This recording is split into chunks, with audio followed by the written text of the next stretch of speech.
My lady and my lords, my name is Muthomi Thiankolu. My senior started addressing you on the fictional aspects of the case before you, and I'll focus on showing you why it is fiction. And in the literature and the arts, they talk of several genres.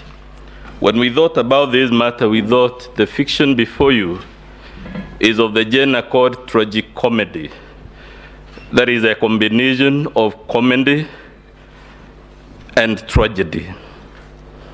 In terms of tragedy, we thought of Macbeth, and we thought of Macbeth talking about the demise of Lady Macbeth and the frustrations of life, and saying it is a story full of sound and fury which signifies nothing. I will tell you shortly why this petition before you is a work of fiction, and specifically a story full of sound and fury, what my colleagues have called shock and awe, but which signifies nothing. We thought of the comical bit of this case, that we have to engage this eminent court to hear spurious allegations. And the comedy we thought about is called Much Ado About Nothing. And we'll be hoping to persuade you that the case before you is not only full of sound and fury but signifying nothing, but is much ado about nothing. Lastly, we came closer home and thought of a work of fiction in the realm of comedy and tragedy by a son of East Africa called Shaban Roberts. That work is called Kusadikika. And many of you, my lords and ladies who have read it, you will find it is a work in which people are invited to believe every allegation, however spurious, however preposterous. And we suggest to you that maybe the petitioner himself is taking you to be that country called Kusadikika by Shaban Roberts, in which if you're told the sun rises in the north, you don't apply your mind. Your challenge, my lady and my lords, is who do you believe amongst all these people with stories and counter stories? Is it the man whose name combines the names of two saints, John and Mark, and the third name, Githongo,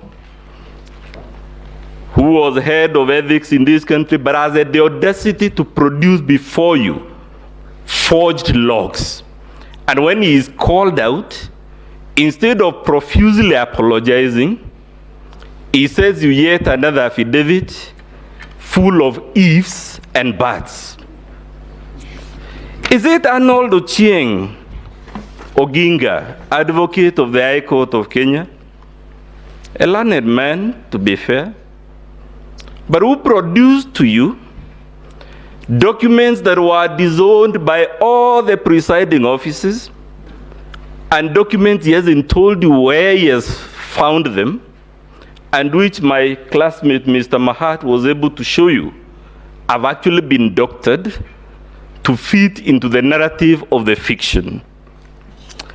Or, my lord, are you going to believe Githongo when he tells you that the undisclosed man was demonstrating to him a Form 34A for governor, even though we all know the results for governor are not streamed on the public portal?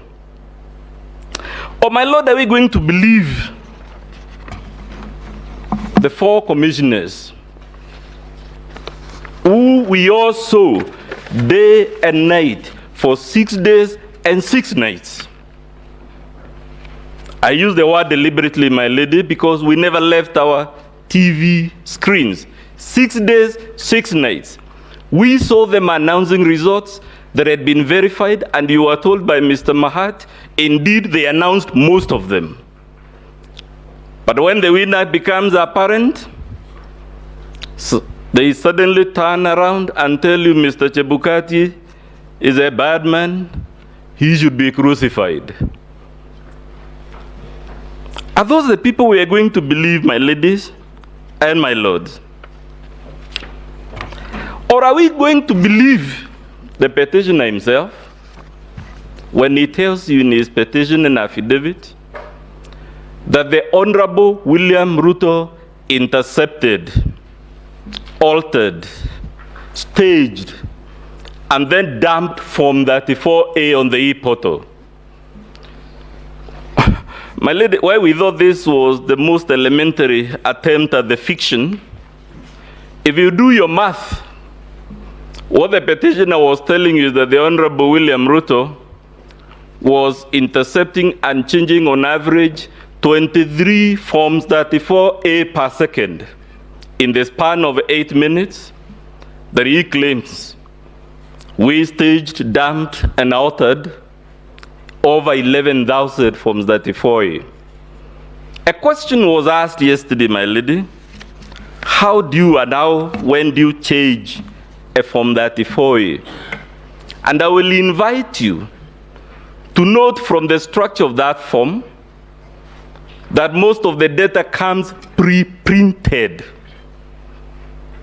The name of the polling station is pre-printed, the serial number. So the only things you would alter on that form are actually the things written by hand, either by the presiding officer or by the agents or the deputy presiding officer. 3 clusters of people. In the event there are 4 agents, we are talking handwritings of about 7 people. And you're being told the Honorable William Ruto had the capacity to intercept these forms, 11,000 of them in 8 minutes, and alter them. It is in the realm of fiction. And I suggest perhaps politicians should stick to politics and leave fiction to artists.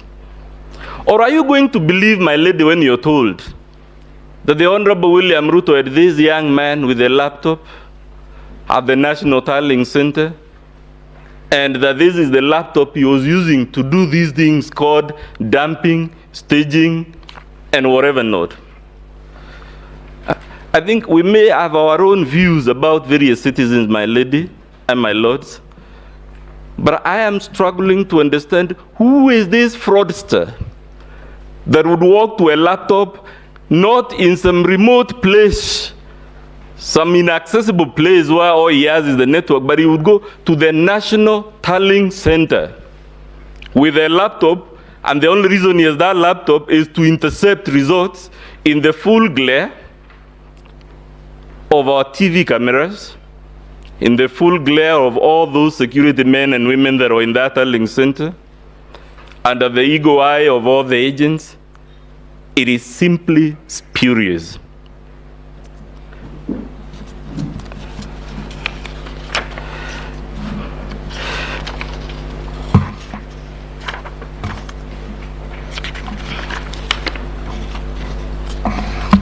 My Lord, you are